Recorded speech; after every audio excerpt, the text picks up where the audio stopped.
Jules Michelet à Vénissieux avec le dispositif École ouverte qui permet à des jeunes issus de zones défavorisées de réaliser des activités physiques, éducatives et culturelles avant la rentrée. Du nouveau dans l'enquête de l'incendie mortel de Vaux-en-Velin du 16 décembre dernier, un incendie qui avait causé la mort de 10 personnes dont 4 enfants. Selon les premiers éléments de l'enquête, ce serait à cause d'un canapé qui a pris feu dans le hall de l'immeuble. Plus d'argent pour végétaliser les établissements spécialisés dans l'accueil des personnes âgées. C'est ce que la métropole est en train de faire avec un budget doublé jusqu'à la fin du mandat des écologistes. Au sein de la résidence Senior Thiers, des dizaines d'arbres et arbustes ont été plantés. Et puis c'est le chiffre du jour, 341. C'est le nouveau numéro de chaîne pour voir BFM Lyon sur toutes les box Orange. Nous sommes désormais visibles sur toutes les box.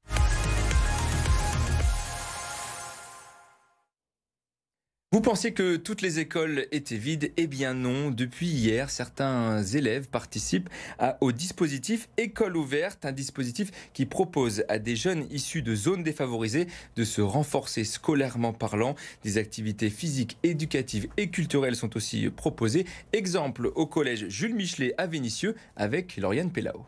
Dans ce collège de Vénissieux, c'est la rentrée avant l'heure. Tu vas aller avec Monsieur Legrine là-bas. Ces futurs collégiens découvrent leur nouvel établissement en pratiquant des activités éducatives, culturelles et sportives. Dans cette salle, ce professeur d'espagnol propose un entraînement de boxe. Le mouvement du boxeur, c'est un mouvement avant, arrière, latéral. Pour les élèves, cela permet d'être rassurés. Je ne vais pas être stressée et je vais pas avoir peur des grands. Je pourrais me localiser dans le collège, je saurais où aller et au moins je pourrais connaître plus les profs. C'est bien de venir plus tôt pour visiter mieux le collège et de faire des amis avant la rentrée. Ici, c'est cours de sciences pour se familiariser avec le matériel. Là, on est en train d'observer la graine. J'apprends comment les graines, comment ça germe. Des travaux pratiques qui apportent bien plus que de simples connaissances. En fait, la graine, ils vont le refaire en 6e. Donc en fait, quand ils vont le refaire avec leurs professeurs, ils vont pouvoir être fiers d'eux, de dire effectivement, ça je sais d'une part et j'ai déjà fait. Ils vont pouvoir être tuteurs de leurs camarades et aider. Et ça, en fait, dans l'estime de soi, c'est super, quoi. Cette rentrée anticipée est organisée dans le cadre du dispositif École ouverte qui rencontre de plus en plus de succès. Cela répond à une attente des familles. Dans l'académie, cette année, nous aurons accueilli environ 9000 élèves sur 958 demi-journées. Dans l'académie de Lyon, 71 établissements scolaires souvent situés dans des zones défavorisées ont pu bénéficier du dispositif. L'enquête avance au sujet de l'incendie mortel du 16 décembre dernier à Vaux-en-Velin. 10 personnes avaient péri dans les flammes, dont 4 enfants. Et selon nos confrères du Progrès, ce serait à cause d'un canapé. Eva, tu es là pour nous détailler tout ça. Donc, ce serait un canapé qui a pris feu dans le hall de l'immeuble. Oui, et c'est l'hypothèse qui était avancée dès le départ. Un canapé situé donc dans le hall de cet immeuble qui servait depuis plusieurs mois, voire plusieurs années de squat et de point de deal.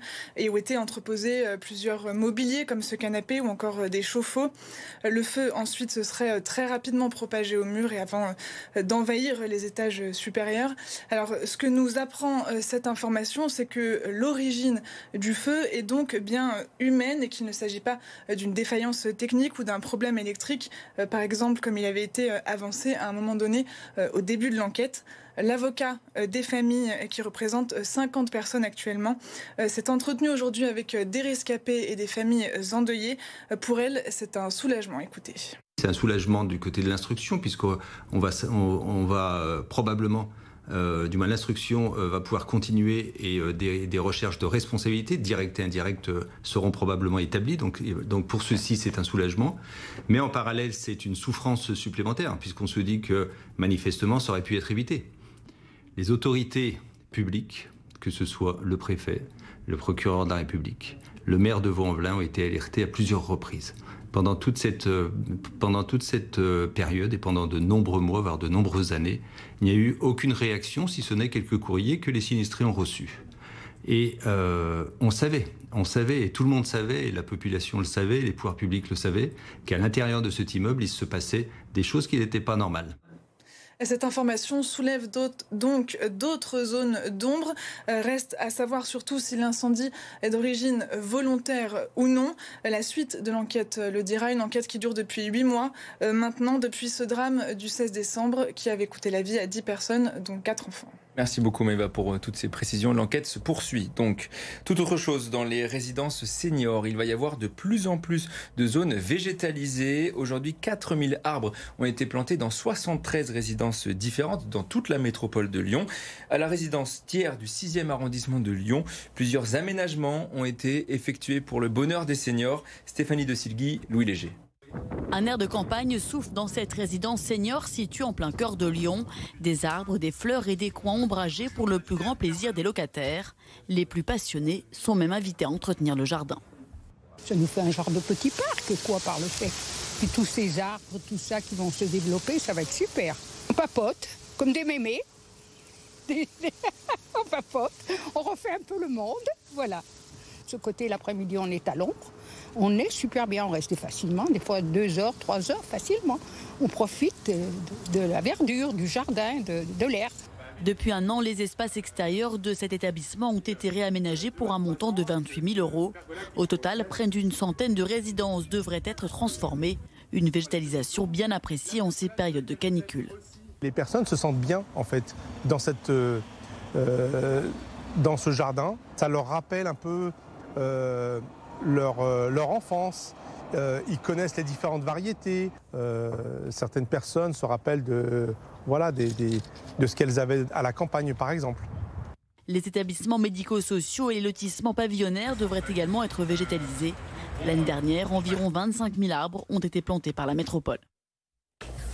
Et depuis plusieurs semaines, depuis presque 3 mois, il est à la recherche de son fidèle compagnon. Balkan n'a pas été vu depuis le 12 juin dernier. Alors son maître Nicolas tente tout pour le retrouver. Le chien a été perdu sur la commune de Couzon au Mont d'Or. 1 000 € sera donné à la personne qui retrouve Balkan. Il y avait 2 buts à ça. C'était que... Du coup, si quelqu'un l'a récupéré, peut-être le motiver à rendre le chien qui lui-même n'a pas de valeur parce que c'est un croisé qui n'est absolument pas l'off, etc. Puis bon, j'ai eu plusieurs appels, des signalements qui n'étaient pas les bons. Et c'est vrai que ça fait quand même un moment, donc ça s'était un peu étouffé. Et je me suis dit que c'était peut-être le moyen de faire en sorte que les gens se réintéressent un peu à cette recherche. On espère de tout cœur que Nicolas retrouvera Balkan dans les prochains jours. D'autres espèrent apercevoir du côté du safari de Peaugres des bébés guépards. Et oui, depuis aujourd'hui, Falbala et Folky, que vous voyez à l'écran à l'instant, sont visibles dans l'enceinte du zoo. Les 2 petits félins sont extrêmement sensibles au stress et restent donc proches de leur maman. Écoutez la directrice du safari de Peaugres au micro de Chloé Bounamo.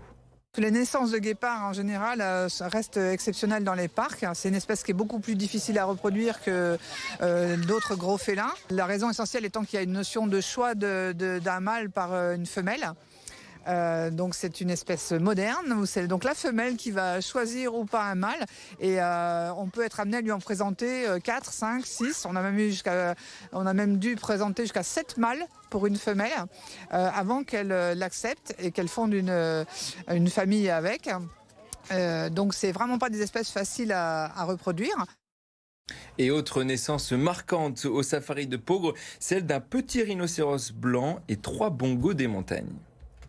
Le garçon et le héron, c'est le nom du nouveau long métrage du maître de l'animation Hayao Miyazaki. Les fans des animés attendaient avec impatience cette sortie programmée dans les salles françaises au 1er novembre prochain.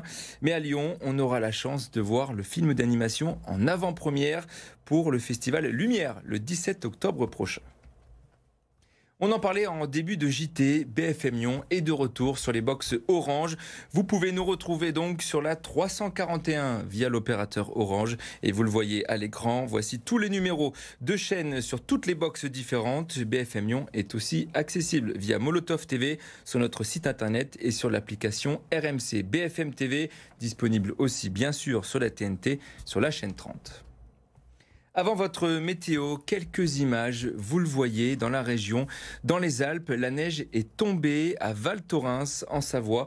Le thermomètre affiche aujourd'hui 0 degré après avoir affiché 25 degrés la semaine dernière.